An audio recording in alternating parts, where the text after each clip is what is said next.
टाळ्यावरून आपण त्यांचं स्वागत करूया. या मंचावर आज जो कार्यक्रम होत आहे आणि ज्यांनी घडवून आणलेला आहे अशा आम्हाला मॅनेजमेंट देणाऱ्या या ठिकाणी उपस्थित माजी व्यवस्थापन मंडळाचे माजी अध्यक्ष डॉक्टर गोविंदजी फुटाडा, सचिव माननीय जवाहरलालजी चांडक या ठिकाणी उपस्थित आहेत. IMAचे पदाधिकारी सुद्धा या ठिकाणी उपस्थित आहेत आणि ज्यांच्यासाठी हा कार्यक्रम इथं आयोजित केलेला आहे. आधुनिक जीवनाचं सुखदुःख, वेदना, पालक समाजाचा शोध कसा घ्यावा या दृष्टिकोनातून या नव्या मॅनेजमेंटनी या ठिकाणी हा कार्यक्रम आयोजित करण्यात आलेला आहे. कोणताही वेळ न देता मी या ठिकाणी माननीय अध्यक्ष डॉक्टर दिलीपजी चांडक यांना विनंती करतो की त्यांनी या कार्यक्रमाचे प्रमुख वक्ते सुप्रसिद्ध मानसोपचार तज्ञ आणि समुपदेशक डॉक्टर मुलगरे सरांचं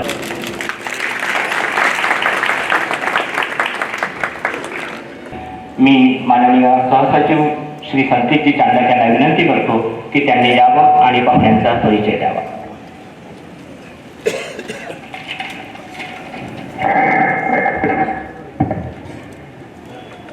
आजच्या कार्यक्रमाचे मार्गदर्शक आदरणीय डॉक्टर नंदूजी मुलमुले, इथे उपस्थित सर्व आदरणीय पालक व मान्यवर मंडळी, आज जीवनाच्या प्रत्येक क्षेत्रात गळाकाप स्पर्धा आहे. या स्पर्धेत टिकून राहणं फार कठीण झालं आहे.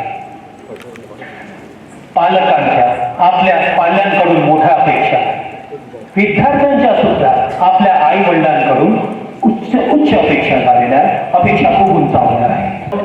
एक आव्हान आहे. Parenting is a big challenge. आज सामाजिक माध्यमांनी आमच्या विचारसरणीला संपूर्ण बदलून दिलेले आहे. माहितीला ज्ञान समजले जात आहे आणि माहितीच्या या पुढात अक्षरशः सामान्य म्हणून वाहत आहे. आमची शारीरिक, मानसिक आणि आर्थिक अवस्था सुद्धा कलमोडीत येत आहे, कलमोडत आहे. विविध माध्यमातून मार्गदर्शन करणारे, सतत कार्य करणारे, नावाजलेले व्यक्तिमत्व डॉक्टर नंदूजी मुलमुले आज आम्हाला लाभले आहे. सरांचा जन्म 1 मे 1957. गव्हर्नमेंट मेडिकल कॉलेज नागपूर येथून त्यांनी MBBS ही डिग्री प्राप्त केली आहे. सायन हॉस्पिटल मुंबई इथून मनोविकार शास्त्रात त्यांनी पदव्युत्तर पदवी घेतली आहे. सुवर्ण पदक त्यांना प्राप्त झालं आहे. मनाईची गुंती या एक पात्री मनोरंजक कार्यक्रमाचे महाराष्ट्रात जवळजवळ 500 प्रयोग त्यांनी केले आहे आणि त्या शासकीय आधारित त्यांचं जे पुस्तक आहे त्याला महाराष्ट्र शासनाचा वाङ्मय पुरस्कार सुद्धा मिळालेला आहे. महाराष्ट्र टाइम्स, लोकसत्ता आणि सकाळ या वर्तमानपत्रात त्यांचे स्तंभलेखन नेहमी प्रसिद्ध होत असतात.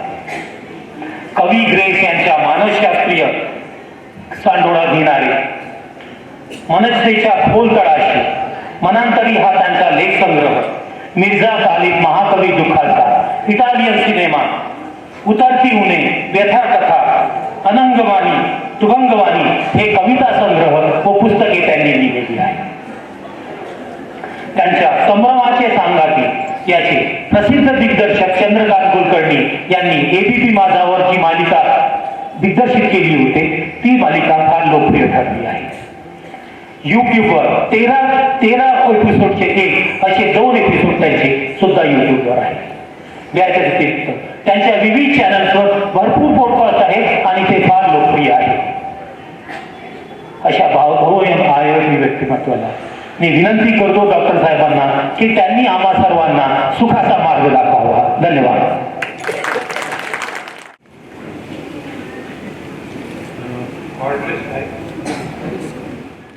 पहिले एवढे श्रोते उपस्थित आहे असा फोटो काढून घेतो, कारण पुन्हा हे कार्यक्रम संत एवढी संख्या ही माझी ठरवण्याची सिस्टीम आहे.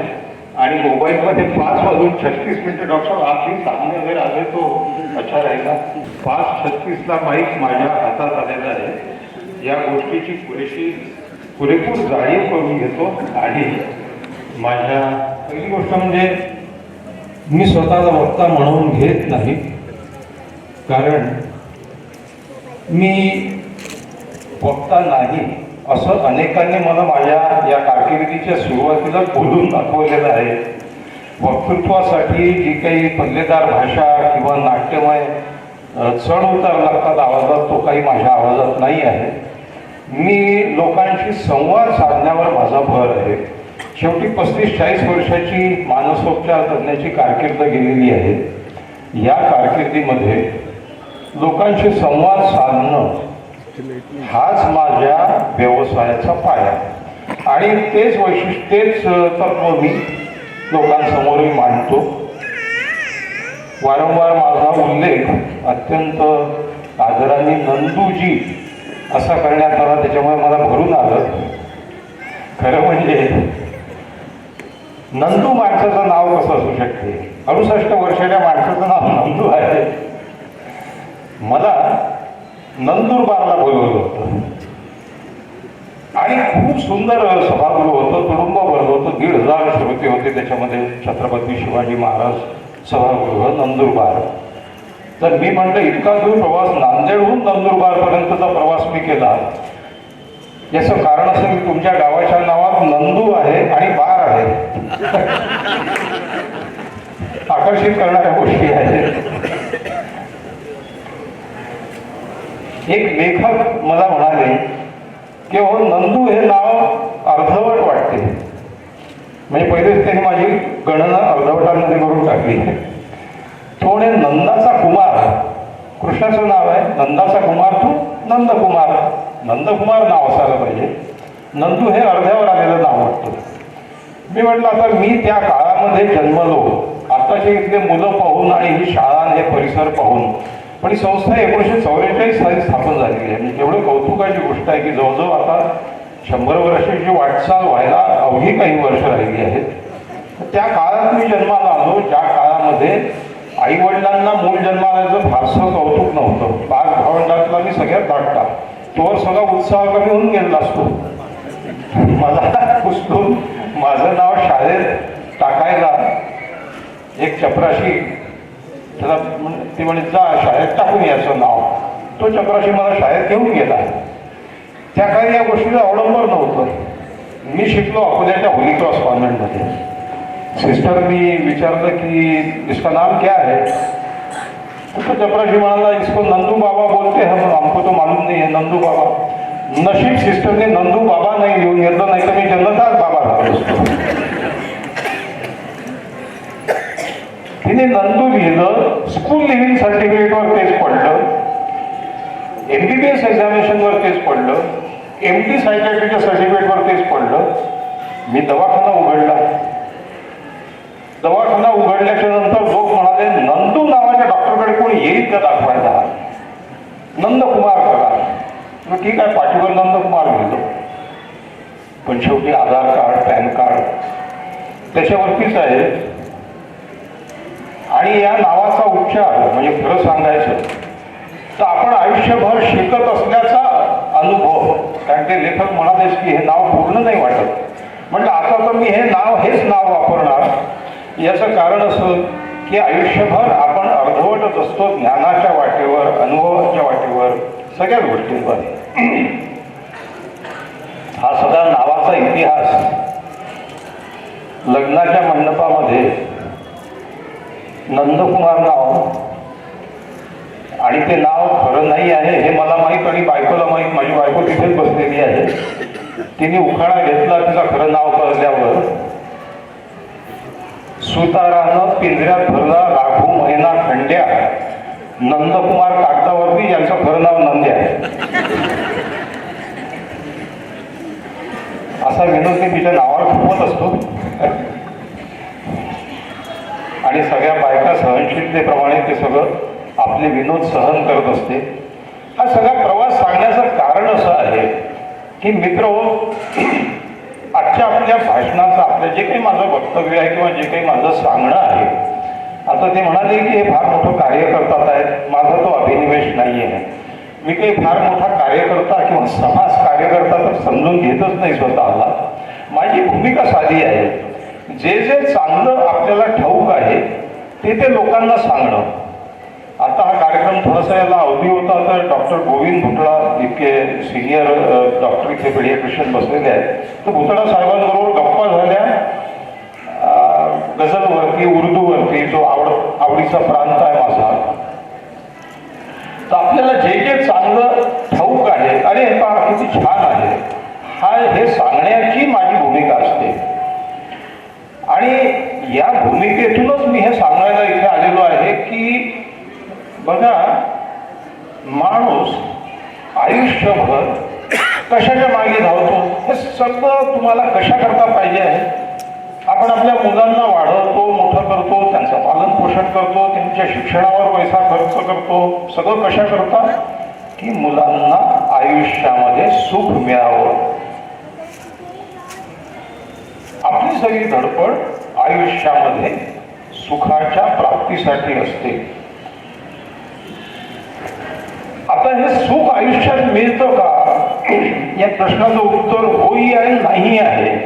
कोणालाही विचारा तुम्ही, सर्व सुखाची प्राप्ती झालेली आहे का, थोडं नाही, अजून नाही, अजून काहीतरी पाहिजे होतं. हे सुखाचा प्रवास, सुखाची तहान पूर्ण कधी शमत नाही, संपत नाही.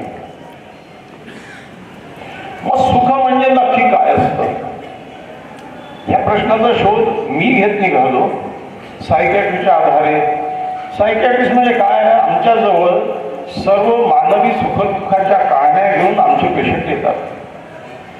शरीर रोग तज्ञ जो असतो, मग बालरोग तज्ञ असेल किंवा हाडाचा डॉक्टर असेल, डोळ्याचा डॉक्टर असेल, तो शरीराच्या वेदना सांगतो. सगळ्यात अवघड गोष्ट कुठली आहे, आपलं मन उलगडून दाखवणे. एखाद्या गायनेकॉलॉजिस्टकडे जाऊन आपल्या शरीरावरचे सगळे वस्त्र उतरवून डॉक्टरला तपासू देणं सोपं आहे. मनावरचे सगळे वस्त्र, आवरण, मुखवटे उतरवून आपलं अंतरंग डॉक्टर समोर प्रगट करणं कठीण काम आहे. हे सगळं कठीण काम आमचे रुग्ण करतात, आम्ही त्यांच्याकडनं करवून घेतो.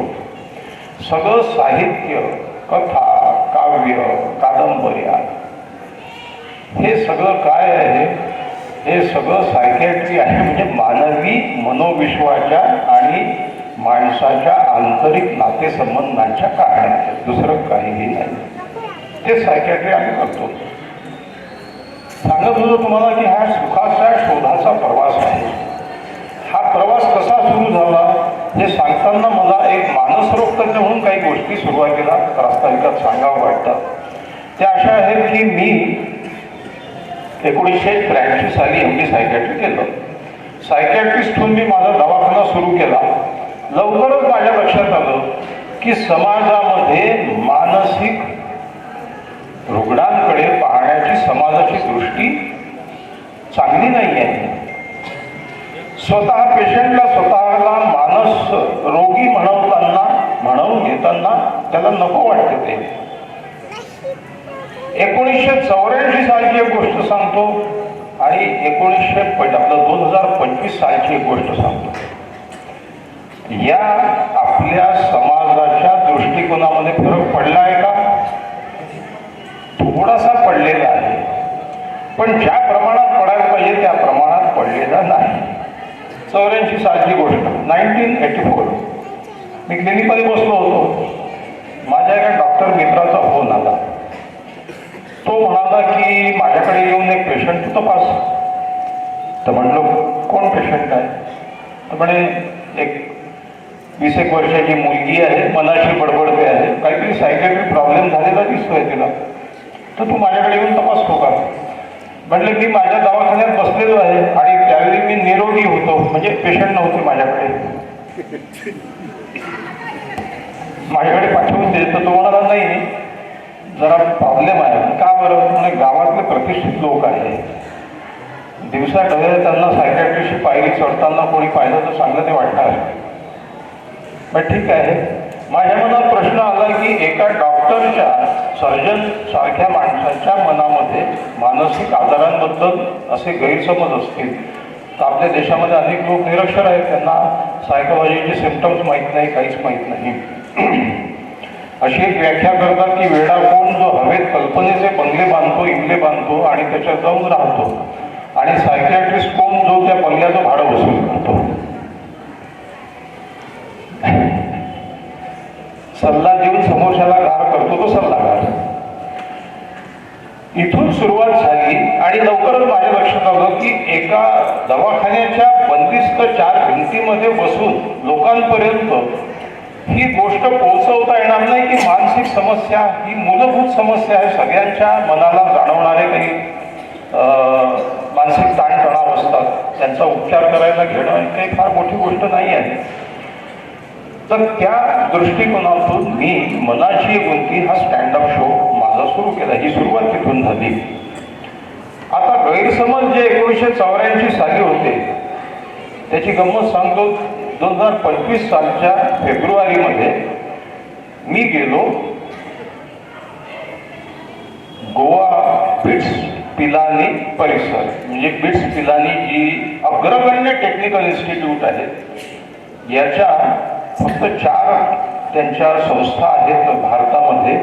पिलानीला मूळ ठिकाणी आहे बिर्लाचं कॉलेज, पिलानी गोवा, हैदराबाद, आणि चौथं दुबईला आहे. आणि देशात सर्वोत्तम टेक्नॉलॉजिकल ज्ञान घेण्यासाठी आलेले विद्यार्थी आणि शिक्षक इथे असतात. 2025 सालची गोष्ट. एका विद्यार्थ्याने तिथे आत्महत्या केली होती. माझं व्याख्यान होतं. तर मी तिथे गेल्याच्या नंतर मी त्यांना म्हटलं की तुमच्याकडे, त्यांनी हॉस्पिटल, सुसज्ज हॉस्पिटल आहे विद्यार्थ्यांसाठी, मोठा सुंदर परिसर आहे, भव्य लायब्ररी आहे, मुलं मुली त्या अभ्यासाच्या ताणाखाली सगळे. तर त्या हॉस्पिटलमध्ये एक काउन्सिलिंग सेंटरही आहे. मी त्यांना म्हटलं की तुम्ही मुलांचं काउन्सिलिंग नाही करत का? एवढे टेन्शन खाली असतात मुलं या अभ्यासक्रमाच्या.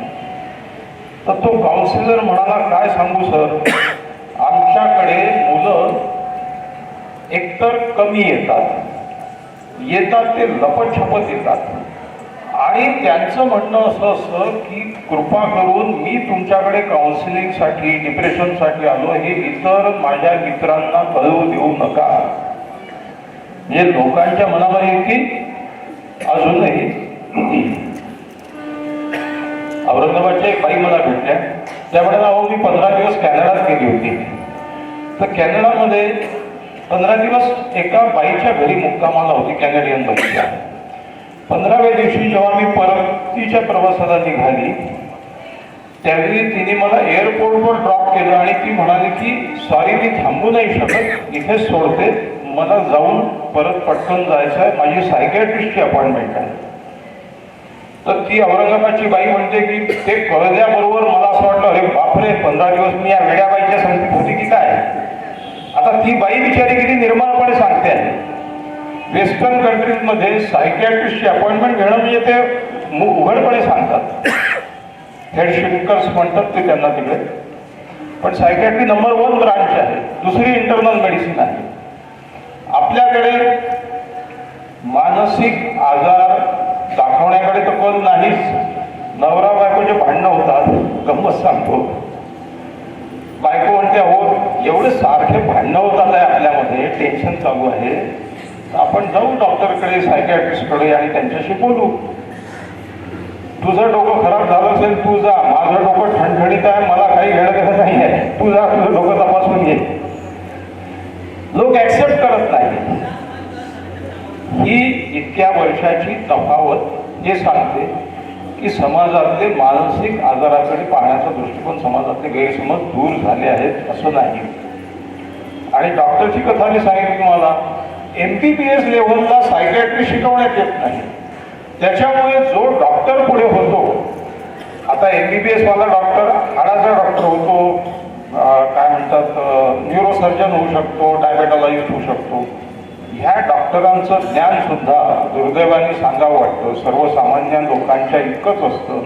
त्यांना सायकॅट्री कशाशी खातात हे कळत नाही. त्याचं कारण MBBS मध्ये ज्ञान द्यायला पाहिजे ना. ते आपल्या पूर्ण शरीराचं चलनवलन कोण करतो? आपलं मन. पण त्या मनाचा काही गंध दुर्दैवाने इतर पॅथीच्या इतर ब्रांचमध्ये डॉक्टरांना नसतो. एक गायनेकॉलॉजिस्ट मला परवा भेटल्या आमच्या कॉलनीमध्ये एक रिसेप्शन होतं लग्नाचं. त्या म्हणाल्या की डॉक्टर तुम्ही सायकॅट्रिस्ट म्हणून प्रॅक्टिस करता गेली 35 वर्ष. त्या पेशंटची बडबड सारखी ऐकून ऐकून तुमच्याही मनावर काही थोडा बहुत परिणाम. मी म्हटलं बाई तुम्ही गायनेकॉलॉजिस्ट म्हणून प्रॅक्टिस करतात 15 वर्ष. अनेक स्त्रियांना बाळंत करून करून तुमची गांधारी वगैरे नाही झाली ना. डॉक्टर आणि पेशंट यांचं नातं हे नट आणि भूमिकेसारखं असते. डॉक्टरला पेशंटच्या व्यथेमध्ये काही क्षण जावं लागतं. आपलं तपासणारं मन वेगळंच ठेवावं लागतं. याला म्हणतात व्यावसायिक तद्रुपता, प्रोफेशनल इन्व्हॉल्वमेंट. तो एक जसं शायर छान सांगून गेला की हम उनके गम में इतना रोए कि उसके तालाब बन गए और वो कमबख्त ऐसे निकली कि उसमें नहा के चल दिए. तेव्हा 35-40 वर्षाच्या व्यवसायानंतरही माझं डोकं ठणठणीत आहे असा खुलासा मी त्या कार्यक्रमात युजली करायचो मनाची गुंतीमध्ये. पण मग पुन्हा या विषयाकडे वळताना मी तुमच्या समोर सुखाचे 4 पर्याय मानतो. आपलं सगळं आयुष्य, आपला सगळा प्रवास सुखप्राप्तीसाठी आपण पाहिलं. जसं फ्रॉइड असं म्हणतो की the destiny of life is death but the pursuit of life is happiness. निसर्गाप्रमाणे आपला शेवट आहे मृत्यूमध्ये, पण आपल्या प्रवासाचा अर्थ काय आहे? मानवी प्रवासाचा अर्थ आनंदाची प्राप्ती, सुखाची प्राप्ती. आपण निरनिराळे शब्द वापरतो. या शब्दांना काय वेगवेगळा अर्थ आहे? सारखेच आहेत काही शब्द? सारखे नाही आहे. त्यांना कसा वेगळा अर्थ आहे ते सांगतो. आपल्या शास्त्रामध्ये 4 पुरुषार्थाच्या पायऱ्या सांगितलेल्या आहेत. धर्म, अर्थ, काम, मोक्ष. किंवा जीवनाचे 4 आश्रम सांगितलेले आहेत. ब्रह्मचर्य, गृहस्थ, वानप्रस्थ आणि संन्यस्त. आता वानप्रस्थ संन्यस्त तो कोणी पाळत नाही, पण हे 4 आश्रम आहेत की ज्या टप्प्यातून मानवी आयुष्य जातं. आपल्या सुखाच्या शोधामध्येही हे 4 टप्पे कसे बदलत जातात आणि मग अंतिम सुख किंवा अंतिम आनंद कशात आहे याचा एक थोडक्यात प्रवासाचा मी तुमच्या समोर लेखाजोखा मांडतो. बघा, 4 संज्ञा आहेत या 4 आश्रमांप्रमाणे. यश म्हणजे सक्सेस, सुख म्हणजे प्लेजर, आनंद म्हणजे हॅपीनेस आणि समाधान म्हणजे कंटेंटमेंट. तुम्ही जर सूक्ष्मपणे विचार केला तर विद्यार्थी दशेमध्ये आई वडील मुलांना काय सांगतात? तुला यश मिळालं तर तू सुखी होशील.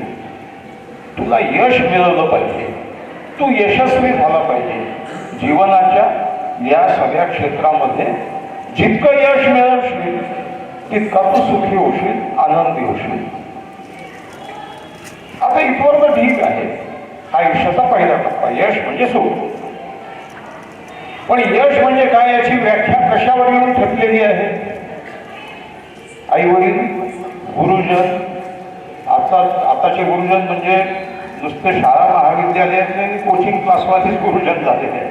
शाळा महाविद्यालय ते म्हणजे शाळा माझी आई आहे आणि कोचिंग क्लास जी आहे ती माझी मावशी आहे. म्हटलं या मावशा लठ्ठ होऊन चालल्या, शाळा मरून चालली. लौकिक आहे शाळा. माय जी आहे मावशी फुगून चालली आणि माय मरून चालली. या सगळ्यांचं सांगणं विद्यार्थ्यांना काय असतं? You must be successful, then only you will be happy. इथवरही ठीक आहे, यश मिळालं पाहिजे. यशाची सांगड कशाशी घालण्यात येते? मार्गांची. सगळ्या विद्यार्थ्यांना आता ते यशाची पेरणी चालू आहे, विचारायची यशाची आरावणी चालू आहे. यशाचं सगळं सार कशात आहे? मार्गामध्ये. त्याच्यामुळे सगळे विद्यार्थी मार्क्सवाद येऊन चालले हा मार्क्सवाद कसा फोफावला आपले झापडबंद गोष्टी आहेत. बघा मित्रो, विषयातून असे विषय निघतात. नोबेल प्राईजची स्थापना 1901 साली झाली. अल्फ्रेड नोबेल जो मोठा कारखानदार होता सगळी संपत्ती दान केली स्वीडनचं. या 125 वर्षाच्या नोबेल प्राईजच्या वाटचालीमध्ये किती भारतीयांना नोबेल प्राईज मिळालं? फक्त 4. तुम्हाला 10-12 माहीत असतील, पण त्यांना भारतात राहून नाही मिळालं. ते अमेरिकेचे सिटिझन झाले होते किंवा बाहेर गेले होते. रवींद्रनाथ टागोर, C.V. रमन, तिसरी मदर टेरेसा, कारण तिने भारतीय नागरिकत्व स्वीकारलं होतं, ती युगोस्लाव्हिया. चौथे जे आहे ते सत्यार्थी प्रकाश, मध्य प्रदेश, ते विभागून मिळालं होतं त्यांना. सांगायची गोष्ट अशी की या देशामध्ये काय आपले मुलं हुशार नाही आहेत? आपल्या मुलांना रिसर्च येत नाही का? आहेत, पण शिक्षणाची पद्धत अशी करून टाकलेली आहे की मार्क मिळवायचे आणि डॉक्टर किंवा इंजिनियर झापडबंद पद्धत आहे. मुलांना आपण काय शिकवलं पाहिजे? यशस्वी व्हा, यशासाठी प्रयत्न करा, पण तो यशाकडे जाणारा मार्ग आनंदाचा झाला पाहिजे ना. एखादा विषय तुम्हाला कळाला पाहिजे, याच्यावर भर देण्यापेक्षा त्या विषयात मार्ग किती मिळतील याच्यावरती सगळा भर असला तर त्या मुलांची सृजनशीलता, क्रिएटिव्हिटी कशी होऊ दे? का नाही मिळत नोबेल प्राईज? कारण एखादा मुलगा जर म्हणाला की मला फक्त फिजिक्स करायचं आहे, मला फिजिक्स खूप आवडते, फिजिक्स, केमिस्ट्री, बायोलॉजी घे, हो डॉक्टर. आज सकाळी मी इथे बोललो, काही लोकांना वाईट वाटलं असेल की डॉक्टर होण्यासाठी फार बुद्धीची गरज नाही. तुम्हाला फार बुद्धी नसेल, तुम्ही फार क्रिएटिव्ह नसाल तर MBBS MD वगैरे व्हा. नवीन काहीच माहीत करून घ्यायचं नाही, माहिती डोक्यात ठेवायची आहे, ती परीक्षकांसमोर मांडायची आहे. आपण मुलांना क्रिएटिव्ह होऊ देत नाही. त्यांच्याकडे बुद्धीला 120 पैलू असतात. बरं, प्रत्येक फॅकल्टी तांत्रिक वेगळी आहे. आता मी MD सायकॅट्रिस्ट आहे म्हणजे मोटारीचं चाक मला नाही बदलता येत, किंवा त्याच्यामध्ये कार्बोरेटरमध्ये काही गडबड झाली तर मला नाही समजत. ते वेगळं टेक्निकल ज्ञान आहे. तसंच डॉक्टरचे टेक्निकल ज्ञान आहे. डॉक्टर कोण आहे? मी नेहमी असं सांगत असतो की डॉक्टर हा शहरी 12 बलुतेदार आहे. खेड्यामध्ये 12 बलुतेदार होते, शहरातले 12 बलुतेदार कोण? तुमची मशीन बिघडली तर मेकॅनिक आहे, इलेक्ट्रिकल गडबडी झाल्या तर इलेक्ट्रिशियन आहे, नळ वगैरेची गडबड झाली तर प्लंबर आहे. तशा शेतात काही बिघाड तर डॉक्टर आहे. ठीक आहे, doctor is a technical person. तुम्हाला एखाद्या विशिष्ट, आणि जसे स्पेशालिस्ट होत जातात तसतसे a specialist is a person who knows more and more about less and less. त्याला काही डायबिटीज झालं, डायबिटॉइज झालं, त्याला त्याच्यातून दुसरं काही कळत नाही.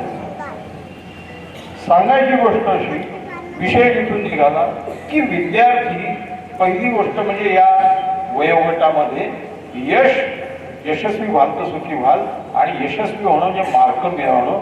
मग त्या मार्क, यालाही माझा आक्षेप नाही आहे, ठीक आहे, स्पर्धेमध्ये राहायचं आहे, मार्क मिळाले पाहिजे, चांगल्या टेक्निकल इन्स्टिट्यूटला ऍडमिशन मिळाली पाहिजे.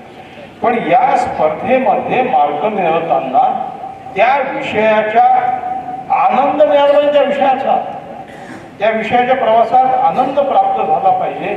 याच्याकडे आईवडिलांचं लक्ष नसतं, शिक्षकांचंही नसतं. उलट समजा एक उद्दिष्ट ठेवलं मुलांनी की फिजिक्समध्ये 100 पैकी 90 मिळवायचे.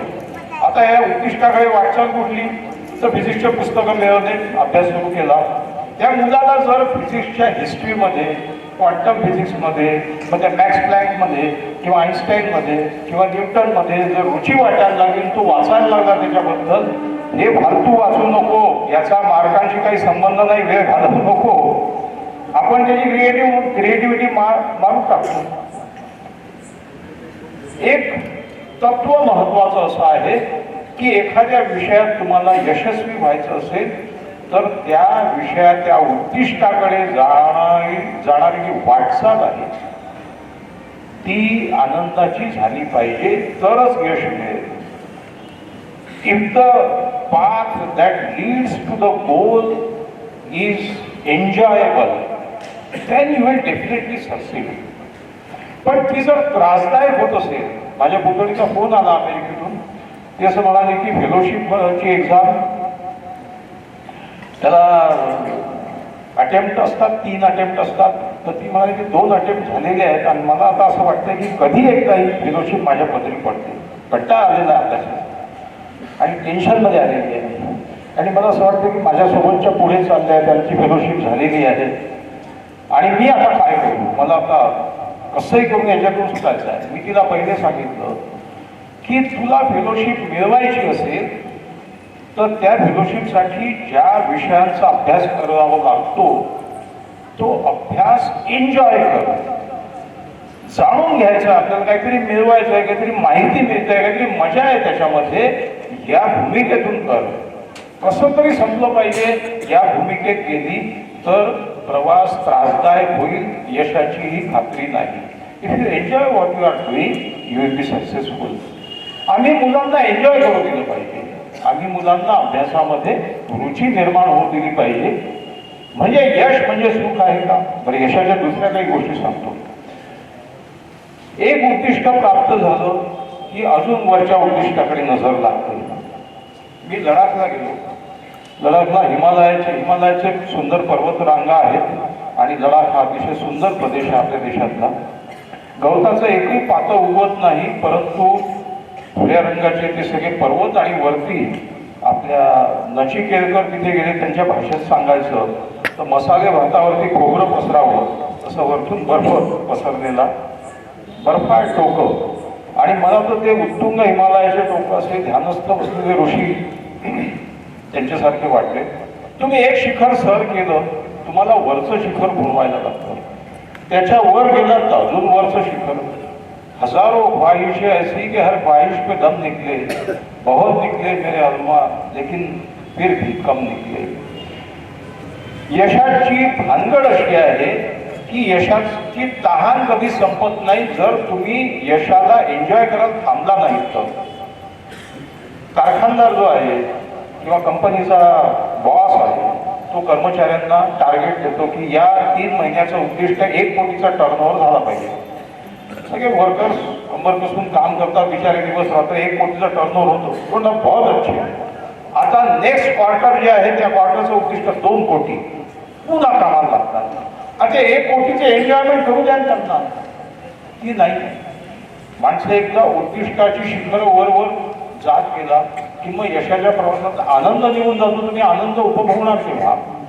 मुलांचं असंच आहे. एक आई मला, तो मुलगा म्हणाला आमची आई कधी सॅटिस्फाईड होत नाही. मी वर्गात पहिला आलो पाहिजे, मी वर्गात पहिला आलो, शाळेत पहिला आला पाहिजे, मी शाळेत पहिला आलो.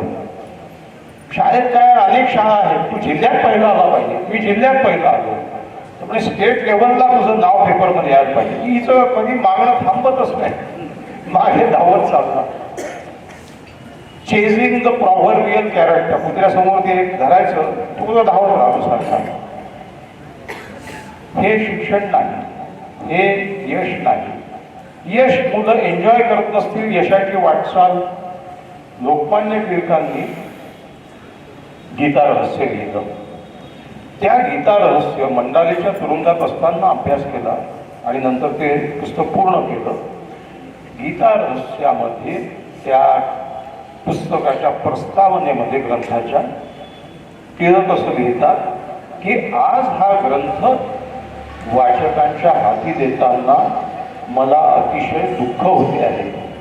याचं कारण असं की ज्या ग्रंथाच्या ज्या विषयाच्या चिंतनामध्ये माझे 2-2.5 वर्ष आयुष्याचे खूप छान गेले ते चिंतन आता संपलेलं आहे. This is enjoying the path towards the goal and towards happiness. Gautam Buddha असं म्हणतात की there is no path to happiness, the path is happiness. रस्ताच आनंद आहे, आनंदाचं उद्दिष्ट आहे. उद्दिष्टाला बोलतही संपलं. एक तुम्हाला गोष्ट सांगतो जी सुखाच्या वेळी सांगतो की जी प्राप्त झाली की संपतं. यशाची पहिली पायरी ओलांडताना मग आपण काय केलं पाहिजे? एक गोष्ट म्हणजे मुलांनी ते एन्जॉय केलं पाहिजे, तर आपोआप त्यांना मार्क मिळतील. दुसरी गोष्ट, या मार्कांच्या स्पर्धेमध्ये जी रॅट रेस आहे त्या रॅट रेसमध्ये मुलांना घालू नका. त्यांना आयुष्याचा आनंद घेऊ द्या. पालकत्वावरती मला फार बोलवतात, पॅरेंटिंग स्किल शिकवा. मी म्हटलं पॅरेंटिंग स्किलचं एक वाक्यात उत्तर देतो. पालकत्वाचं खरं प्रिन्सिपल हेच आहे की अति पालकत्व करू नका. मुलांना त्यांचं बालपण एन्जॉय करू द्या, मुलांना खेळू द्या. खेळणं, आता मोबाईल ॲडिक्शनच्या गोष्टी निघाल्यात ना. मी माझ्या नातवाचं नेहमी पाहिलं, बाकी मुलांचंही पाहतो. त्यांची पहिली प्रायोरिटी खेळ असते. त्यांना मैदानी खेळायचं असतं. त्यांची बॉडी पूर्ण ऍक्टिव्ह असते. तुम्ही त्यांच्याबरोबर खेळायला नकार देता, मग ते टीव्ही समोर जाऊन बसतात किंवा मोबाईल हाती धरतात. They want to play. शहरामध्ये काही मैदानं राहिलेच नाहीत. आम्ही मुलांची काय भयंकर अवस्था करून टाकलेली आहे मित्र. आता हे ठीक आहे, काटोल सारखे शहर आहेत, नांदेडही बऱ्यापैकी मोकळं आहे. कमीत कमी त्या वेशीवरती मी रोज 30 किलोमीटरसाठी 15 किलोमीटर अंतरावरती माझं फार्म हाऊस आहे, तिथे सायकलिंग करत जातो. सगळ्यात मला असं वाटतं की मी सगळ्यात श्रीमंत माणूस आहे, कारण मी सायकल चालवत हायवेने माझ्या फार्म हाऊसला पोहोचतो. तिथे शेतं वगैरे आहेत. मुंबईत हे सुख कुठे आहे? मुंबईमध्ये तुम्हाला माहिती आहे, मुंबईमध्ये पर स्क्वेअर किलोमीटर 1,500 लोक राहतात. तर भाकर कुकरा खाऊन मोकळ्या हवेमध्ये का असणार धष्टपुष्ट होता. मुंबईचा कुत्रा जो आहे, मुंबईत माणसांचीच कुत्र्यासारखी अवस्था झालेली आहे. कुत्र्याची काय अवस्था? तो शेपूट पडलेली खाली तिकडून येत होता. तो कहा गांव के कुत्ते ने बंबई के कुत्ते से कहा से सीखी ये आदत तुम दबाने की. आपल्या मुलांना घालून त्यांचा मेंदू खराब करण्याचं काम आपण करतो आहोत. मुलांना सांगा की त्यांची शिक्षणाची जी वाट आहे ती त्यांनी एन्जॉय केली पाहिजे, तरच त्यांच्या पदरी पचनी सगळं काही पडेल. मुलांना मूलपण बालपण उपभोगू द्या. त्याला त्या टप्प्यातून चालत जायचं असते, त्याला मैदानावर खेळायचं असते. ती त्याची पहिली प्रायोरिटी आहे. ती आपण देत नाही म्हणून मग ते मोबाईलकडे वळतात. आता यशाची आपण गोष्ट पाहिली. अजून एक यशाची शेवटची गडबड सांगतो आणि मग पुढच्या टप्प्यावर जातो, सुखाची प्राप्ती. मुलगा यश मिळवतो, नोकरीत जे काय असेल ते. आम्ही MD सेक्रेटरी झालो, काय जे धंदा सुरू केला, प्रॅक्टिस केली, कोणी नोकरी करते, पैसे कमावतात, कामाला लागतात. यश तुलना जन्माला घालते. यश हे समाज सापेक्ष आहे. तुम्ही कोणापेक्षा तरी यशस्वी होता, कमी किंवा जास्त. आणि माणसाचं दुःख सगळ्यात कशात होतं? सगळ्यात दुःखाची गोष्ट म्हणजे कोणी दुसरा कुठल्या तरी गावचा मेरिटमध्ये आला तर दुःख नाही होत, शेजारचा आला तर भयंकर दुःख होते. सुखाच्या काही फार विचित्र कल्पना आहेत आपल्या. पहिली गोष्ट म्हणजे सुख हे व्यक्ती सापेक्ष आहे. तुमचं सुख कशात, माझं सुख कशात, हे वेगवेगळ्या, तुमचं वेगळ्या याच्यात असेल, माझं वेगळ्या याच्यात आहे. भुकेल्या माणसाचं सुख कशात आहे? जो 4 दिवस जेवलाच नाही, त्याच्या सुखाच्या परमावधीची कल्पना म्हणजे ताट वाढलेलं अन्नाचं गरम गरम. बेरोजगार माणसाच्या सुखाची कल्पना काय? हाताला काम, नोकरी, जॉब, काही का असणार. अविवाहित माणसाच्या सुखाची कल्पना कुठली? चांगली जोडीदार मिळाली आयुष्यात. आणि विवाहित माणसाच्या सुखाची कल्पना कुठली? बायको 4 दिवस माहेरी जावी. कुठलाही वय असू द्या, बायको बाहेर गेली की बरंच वाटते. कटकट नाही का? सुख हे व्यक्ती सापेक्ष आहे, सुख हे अपेक्षा सापेक्ष आहे. तुमच्या अपेक्षा किती आहे याच्यावर अवलंबून आहे.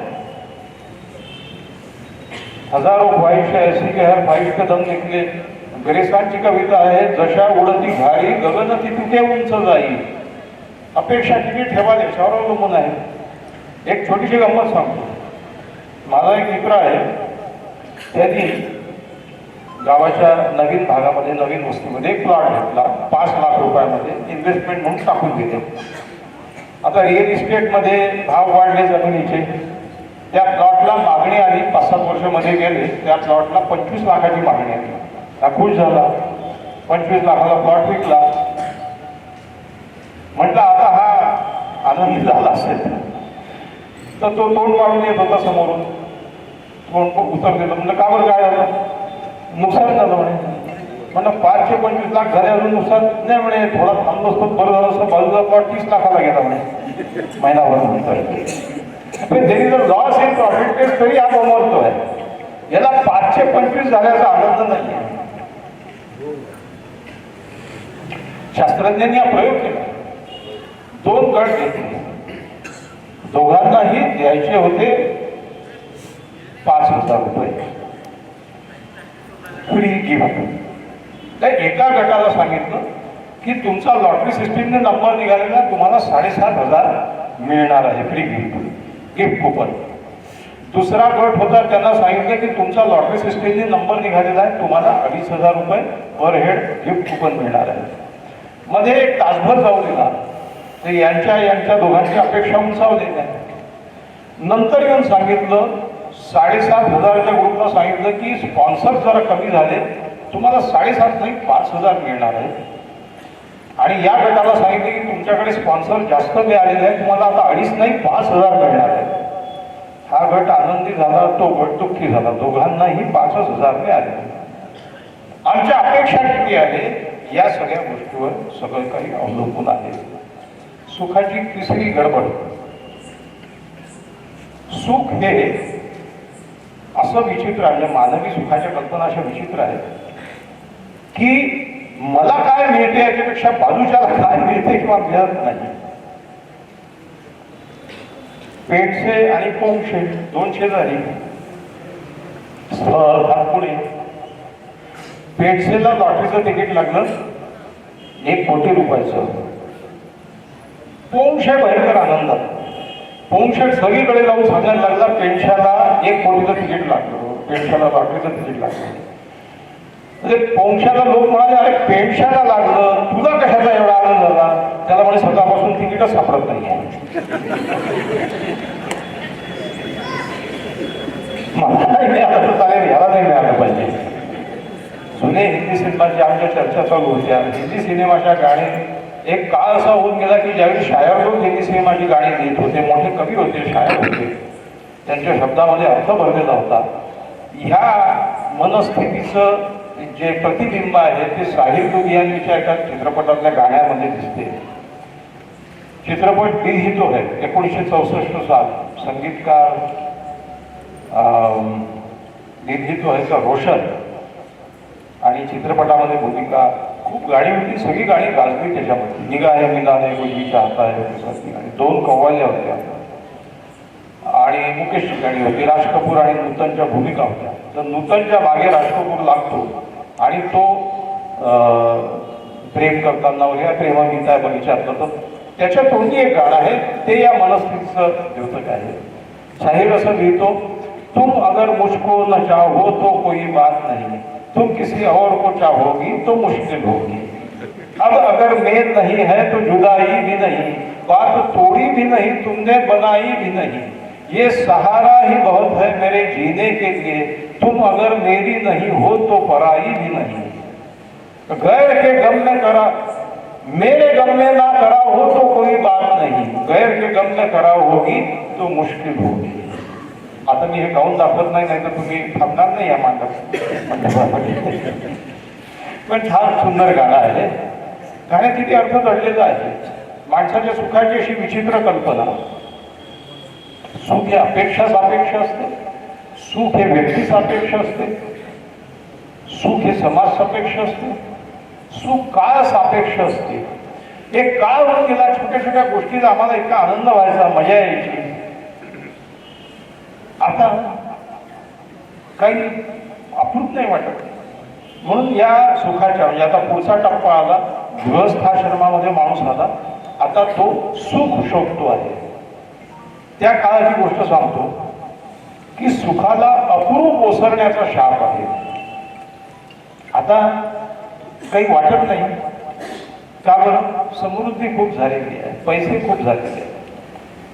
जो आदमी दिन रात मॉल में घूम रहा है तो 12 महीने दिवाळी है, तो किसी गांव के जत्रा में गया तो उसको कोई मजा नहीं आता. मी जत्रेमध्ये गेलो गावाच्या, आमच्या नांदेड जवळ जत्रा भरते. लहानपणी त्या जत्रेचं किती कुतूहल होतं, किती मजा वाटायची. आता ते सगळं खेळ वाटतो तो काय.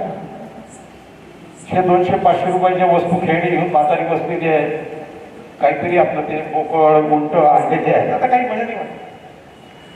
इतकं वाईट वाटतं की सुखाला अपूर्व ओसरणे ही दुसरी दुर्दैवी गोष्ट मानवी जीवनात नाही, कशातच काही वाटत नाही. मुलांना इतकी समृद्धी दिलेली आहे की मुलांना कशातच वाटत. आता तो 15,000 रुपयाचा मोबाईल चौकीतला मुलगा मागतोय, तर 15,000 तर काहीच नाही आहे. 50,000 रुपयाचे, 60,000-70,000 रुपयाचे, लाख रुपयाचे मोबाईल घेतील लोक कधी, याच्यावर कोणाचा विश्वास बसला असता का? घेतात लोक. अति पैसा झाला. अति समृद्धी सुद्धा माणसाला मारक आहे. प्रतिकूलतेशिवाय प्रगती नाही. मुलांना बिघडवायचं असेल तर त्यांना जे पाहिजे ते द्या, जे मागतील ते द्या. बिघडवण्याचा फॉर्म्युला नंबर 1, बच्चों को जो चाहिए वो दे दो तो वो बिगड़ना शुरू हो जाएंगे. कारण जीवनात काहीतरी मिळवण्यासाठी धडपडावं लागतो. एक आई वडील मला भेटले, आमच्या मुलाला आम्ही मोटारीत घेऊन जातात, कोचिंग क्लासमध्ये टाकतात, शिक्षकांना पैसे दिले सांगितलं याच्याकडे पूर्ण जसं काही याला इकडून टाकलं की तिकडून मार्ग घेऊनच बाहेर पडणार आहे मशीनमध्ये. तर ती बाई काय म्हणाली की आमच्या मुलीचा अभ्यासाचा एकही दिवस वाया जाऊ नये म्हणून आम्ही तिला काजूची भाजी करून खाऊ घालतो. आता काजू किसमिसची मुळे भाजी खाते का? त्यामुळे ऍसिडिटी झाली तर तिचा एक दिवस वाया जाईल. अति अनुकूलतेमध्ये प्रगती होऊ शकत नाही. स्वित्झर्लंड अतिशय समृद्ध देश आहे. स्वित्झर्लंड मधनं किती नोबेल प्राइज विनर झाले? Maximum Nobel prize winner Jew लोकांमध्ये झाले आहेत. ज्यू समाजाने इतका अतोनात छळ सहन केलेला आहे. 50 लाख ज्यूज मारले हिटलरने दुसऱ्या महायुद्धामध्ये. परांगत होतात, देशातून इकडून तिकडे जातात. हे आईन्स्टाईन, फ्रॉइड हे सगळे जर्मनीतून पळून इकडे आले प्रतिकूलतेमध्ये. आता इथे तर संत्र्याचं हे जन्मस्थान आहे. मला एका शेतकऱ्याने सांगितलं, माझा मनसुक्ताचा एक एपिसोड आहे याच्यावरती, की तो म्हणाला की ह्या झाडाचं पाणी तोडावं लागते. तुम्हाला सगळ्यांना माहीत आहे झाडाचं पाणी का बरं तोडावं लागतं? कारण अति पाण्याने झाड फोलिएज स्टेजवरनं फ्लावरिंग स्टेजवर जात नाही. तुम्ही झाडाचं पाणी तोडलं तर त्याला कळतं की आता रिप्रोडक्शनची सुरुवात केली पाहिजे, मग ते फ्लावरिंग स्टेजवर जातं. फुलपाखराचे जे कोश असतात ते कोमट पाण्यात टाकले तर ते कोश लवकर सुटतात आणि फुलपाखरू पटकन बाहेर येतं. पण असं फुलपाखरू जास्त वेळ उडू शकत नाही, ते मरून पडतं. कारण त्याच्या स्नायूत तो कोश तोडण्यासाठी जी बळकटी लागते ती बळकटीच येत नाही. प्रतिकूलतेशिवाय प्रगती नाही. अतिसमृद्धी ही याच्यासाठी वाईट आहे. ती अप्रूप ओसरवून टाकते. तुमचा अप्रूप ओसरणे का दुसरा दुर्दैवी भाग नाही जीवनातला. सुखाच्या टप्प्यावर आलो आपण. सुख म्हणजे आनंद आहे का? आपण पाहिलं यश म्हणजे आनंद नाही आहे. यशाची टेकडी मार्गात करतो म्हटलं तर मुलांना आनंद मिळणार नाही. यशाकडे जाणारा मार्ग एन्जॉय करत असाल तर त्याच्यात आनंद आहे. आता आपण सुखाच्या टप्प्यावर आलो. सुख म्हणजे काय आहे? सुख इज प्लेजर. सु म्हणजे चांगलं आणि ख म्हणजे इंद्रिय. इंद्रियोपभोगातून जे आपण मिळवतो ते प्लेजर आहे. सुख कशा कशातून मिळतं? इंद्रियोपभोग म्हणजे काही जेवण आहे, शारीरिक गरजा आहे, शारीरिक भोग आहे, वासना आहे आणि याच्यात पैसा जरुरी आहे. पैसाही याच कॅटेगरीत येतो. कारण पैसा तुम्हाला त्या सगळ्या गोष्टी उपलब्ध करून देतो ज्यातून तुम्हाला उपभोगासाठी उपयुक्त गोष्टी मिळतात. एखादा बिल्डर जाहिरात करतो सर्व सुख सोयींनी युक्त फ्लॅट. कोणी बिल्डर आनंद सोयींनी युक्त फ्लॅट विकताना तुम्ही पाहिलाय का? नाही. कारण त्यालाही माहित आहे सोयींनी आनंद नाही मिळत, सुख मिळेल. आपण म्हणतो की अमुक माणूस सुखवस्तू माणूस आहे. याचं कारण ज्या वस्तूंपासून सुख मिळतं अशी त्याची आणि इतरांची कल्पना आहे. त्या सगळ्या वस्तू याच्या घरी आहेत. फ्रीज आहे, टीव्ही आहे, मोटार आहे, एसी आहे, जे काही असते ते. पण या सगळ्या गोष्टींपासून उपभोगासाठी उपयुक्त सुख मिळेल, आनंद मिळेल याची 20 कोटीच्या बंगल्यामध्ये नवरा बायकोचे दिवस रात्र भांडणं होत असतील तर त्या 20 कोटीच्या बंगल्यामध्ये आनंद मिळेल का? सुखही मिळणार नाही, आनंद तर जाऊ दे. 1 BHK चा छोटासा फ्लॅट आहे, पण बायको नवऱ्याची वाट पाहते आहे, नवऱ्याला घरी सरळ घरी आवडते आहे, मध्ये कुठे थांबा वाटत नाही आहे. आल्याच्या नंतर गरम गरम पोह्याची बशी समोर करते आहे बायको, दोघे गप्पा मारत बसलेले आहेत, सुखी आहे, आनंदी सुद्धा आहे. म्हणजे वस्तूंमधलं सुख मिळेल, आनंद मिळत नाही. आणि या वस्तूंपासून मिळणारं सुख सुद्धा क्षणिक असतं. बिकॉज प्लेजर इज कर्स विथ सटायटी. सुखापासून मिळणारा जो उपभोगाचा जो काही भाग आहे तो सुद्धा क्षणिक आहे. तुम्हाला भूक लागली, तुम्ही जेवले, भूक संपली, संपलं सगळं. मी 5 स्टार हॉटेलमध्ये गेलो तर जो कॉम्प्लिमेंटरी ब्रेकफास्ट असतो तो साधारण हे एवढं मोठं दालन असते ते 5 स्टार हॉटेल. मी 7 स्टार हॉटेलमध्ये गेलो, इस्तंबुलला मी गेलो होतो तर तिथे जे सुलतान लोक होते त्यांचे महाल होते ते त्यांनी आता 7 स्टार हॉटेलमध्ये कन्व्हर्ट केले आहे. त्या बॉस्फोरसच्या खाडीमध्ये जहाजामधून जात असताना तो गाईड दाखवत होता की हे सुलतानांचे महाल आहे ज्याचे 7 स्टार हॉटेल केले आहे. म्हणजे 7 स्टार हॉटेल काय आहे? तर तो म्हणाला इथे प्रत्येक गेस्ट जो उतरतो त्याच्यासाठी स्वतंत्र एक सूट असतो. जो सूट आहे ठीक आहे, त्याच्यासाठी स्वतंत्र बटलर असतो. तो जे पदार्थ मागेल ते तो आणून देतो. आणि त्यांना जो पेपर देण्यात येतो तो पेपरही इस्त्री केलेला असतो. एकही सुरकुती त्या पेपरवर असतात. आम्हाला गरम गरम इस्त्री केलेला पेपर वाचतो तो गेस्ट. आणि हे एवढा मोठा ब्रेकफास्टचा हे लागलेला आहे. मी गेलो, एक आमलेट खाल्लं, एक सफरचंद खाल्लं, अजून एक काहीतरी केक होती ती खाल्ली, एक चहा घेतला, संपलं. पोटाची गरमीच किती आहे? 1/2 लिटरची आहे, संपला विषय. आता त्या सगळ्या पदार्थाचं मी काय करू? काहीच नाही. ती कॅनॉट ईट एव्हरीथिंग. सुखाला अप्रूप ओसरण्याचा शाप आहे. एकदा ती भूक शमली की तिकडे पाहत सुद्धा नाही. इथे अर्थशास्त्रातला एक नियम फार महत्वाचा आहे. तो नियम आहे लॉ ऑफ डिमिनिशिंग रिटर्न्स. एखाद्या वस्तूपासून मिळणारा जो उपभोग आहे तो वरचेवर कमी होत जातो. जाहिरातदारांचा नियम आहे, म्हणून जाहिराती दरवेळी बदलतात. ते हा जो नियम आहे तो कसा आहे की ते एक गंमत करतात की वरचेवर आपला उपभोगाची वृत्ती कमी होणं याला शास्त्रज्ञांनी केअरफुली स्टडी केलं. त्याला बिअर कर्व नाव दिलं. हा बिअर कर्व काय आहे? संध्याकाळची वेळही तीच आहे सर. काय म्हणते त्याला साजेशी म्हणून हे तुमच्यासमोर हा एक्सपेरिमेंट मांडतो. मित्रमंडळी जमली, एक बिअर पिली सगळ्यांनी मिळून आणि छान झालं, गप्पा झाल्या, बरं वाटलं.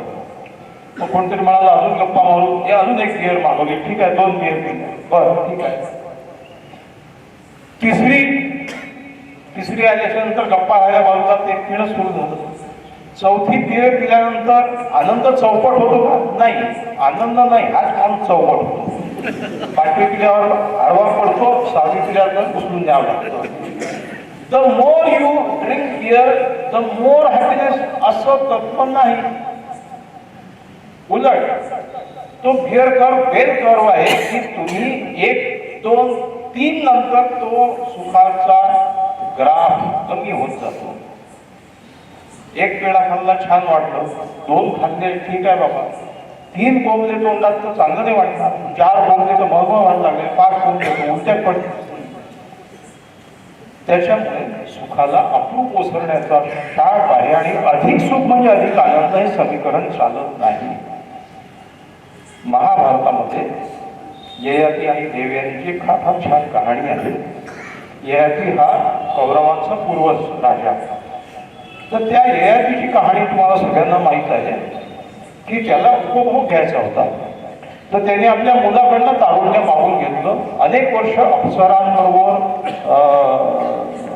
हे केलं, सगळं विहार केला, उपभोग घेतला.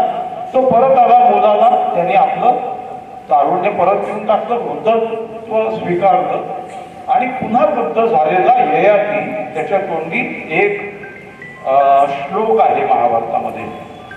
तो असं म्हणतो, न जातु काम कामानां उपभोगेन शम्यते. अधिक काम केल्याने काम वासनेची शमना होत नाही. हे म्हणजे तुपानी यज्ञ विझवण्यासारखं आहे. तुपानी यज्ञ विझवत नसतो तो अजून भडकत असतो. त्यामुळे सुखाला अप्रूप ओसरण्याचा शाप आहे. सुख हे शरीर सापेक्ष आहे, सुख हे इंद्रिय सापेक्ष आहे आणि ते क्षणभंगुर आहे.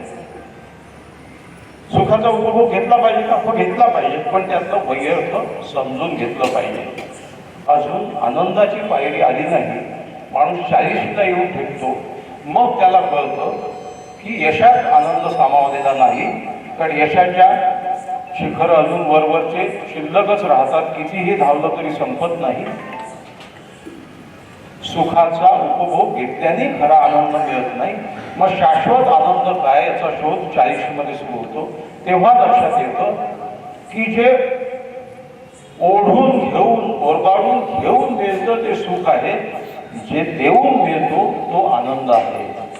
जेव्हा एखाद्या निरपेक्ष वृत्तीने तुम्ही कोणासाठी काहीतरी करता तेव्हा मिळतो तो आनंद आहे. कुठल्या गोष्टीतून? आता तुम्ही या संस्थेचं उदाहरण घ्या. 1944 साली स्थापन झालेली संस्था. आज हे सगळे जे विश्वस्त आहेत किंवा हातभार लावणारे सगळे लोक आहेत, हे फक्त काही पैशापोटी काम करतात. शेवटी तुम्हाला डेडिकेशनही लागतं की आपले विद्यार्थी वर आले पाहिजे, आपल्या शाळेचं नाव झालं पाहिजे.